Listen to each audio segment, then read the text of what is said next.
that at the time of Rasulullah sallallahu alayhi wa sallam, what were the Jews doing in Medina? Has anyone asked themselves this question? How did they come to Medina?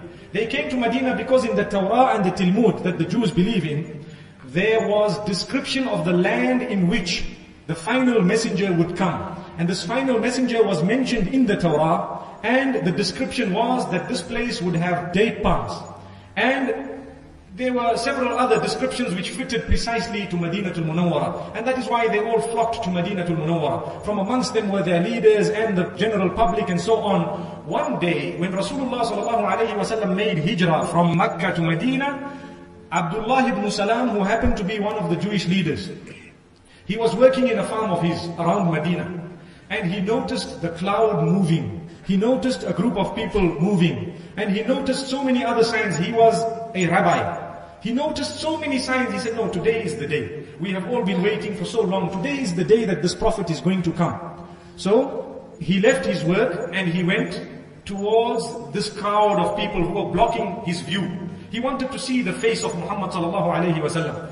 And he knew as soon as I see the face, I'm going to recognize whether he is a prophet or not. Because he'd seen all the other signs. The cloud was covering wherever he was and so on. So then he came and he had a peep at Muhammad sallallahu alayhi wa sallam. And immediately he declared, this is the Prophet of Allah. I bear witness that you are the Prophet that we are waiting for. Subhanallah. So all the people around began to say, Allahu Akbar, Allahu Akbar. Do you know that this is the leader of the Jews? He is accepting Islam. He has come here and he is declaring that you are a messenger according to the description of the Torah.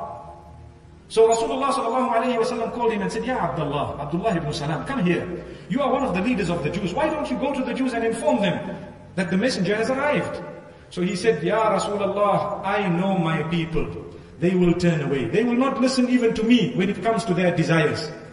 I hope the Muslim Ummah is not doing this today. That when it comes to their desires, we are not interested in what is right and wrong anymore. We are interested in our own desires. Abdullah ibn Salam mentioned that this was a quality of his own people. So Rasulullah sallallahu alayhi wa sallam said, no, try with them at least.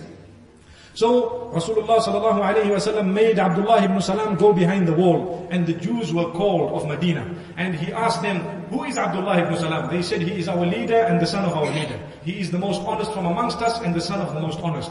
He is one of our champions and the son of the champion. He is a brother and the son of a brother. So Rasulullah sallallahu alayhi wa sallam said, what if I were to tell you that he accepted me as a prophet? They said, that is impossible. We don't even want to discuss that because it cannot happen. So Abdullah ibn Salam emerged from the back and said, Inni ashhadu an la ilaha illallah wa ashhadu anna Muhammadan abduhu wa rasuluh. Immediately all the congregation who were there from amongst his people began to say, he is the liar and his father was a liar. He is a cheater and his father was a cheater. He is the worst and his father was the worst. And Abdullah ibn Salam looked at Muhammad sallallahu alayhi wa sallam and told him, do you know, didn't I tell you, I know my people better than anyone else. So then what had happened? Banu Qurayza and Banu Nadir. These are the two clans of the Jews whom Abdullah ibn Salam had belonged to. They did not talk to Abdullah ibn Salam and the few who had accepted Islam with him. They didn't want to sit with them. They didn't want to associate with them. There was no intermarriage even between their children or even themselves. Absolutely no form of communication between them and their own people. So this used to touch them in their hearts. So they came to Muhammad sallallahu alayhi wa sallam and complained. Abdullah ibn Salam himself said, oh Muhammad sallallahu alayhi wa sallam, ever since we have accepted Islam, these people don't talk to us. They don't want to associate with us. They don't want to sit with us. They don't want us to intermarry in any way whatsoever. And we don't have any friends now. Jibreel alayhi salatu wassalam came down with verses. إنما وليكم الله ورسوله والذين آمنوا الذين يقيمون الصلاة ويؤتون الزكاة وهم راكعون. Abdullah ibn Salam and the group, don't worry at all. Don't worry that you don't have friends. Your friend is Allah. Your friend is Muhammad sallallahu alayhi wa sallam. Your friends are all the believers, those who establish salah and those who give zakah whilst they are in ruku'. Subhanallah. He was so comforted with this and he always used to say, Subhanallah, Allah has befriended me. Allah has befriended me. I complained I didn't have friends. What happens to us today? We decide to become a little bit religious. Sometimes a person becomes slightly religious. Some of his own or her own family members excommunicate them. Don't worry, Allah is your friend. Don't worry, Muhammad sallallahu alayhi wa sallam is your friend. Don't worry, the believers are your friends, inshallah. May Allah comfort us as well. If people have excommunicated you because you have now stood up for justice and the truth, don't worry, you are heading in the right direction, inshallah. May Allah subhanahu wa ta'ala grant us companionship of Muhammad sallallahu alayhi wa sallam. Now you might have noticed, as Muhammad sallallahu alayhi wa sallam noticed, that in this verse, Allah subhanahu wa ta'ala says that those who establish salah and give zakah whilst they are in ruku'. So Muhammad sallallahu alayhi wa sallam was wondering what is meant by this. As he walked out, he saw a beggar. He was going towards his masjid and he saw a beggar. And on one side he could see his masjid. And he could see some of the companions who were standing in salah, some of them were in ruku' and so on. So he asked this beggar, because he knows that zakah is to do with giving. Has anyone given you anything today? He said, yes, I was given this ring. Who gave you this ring?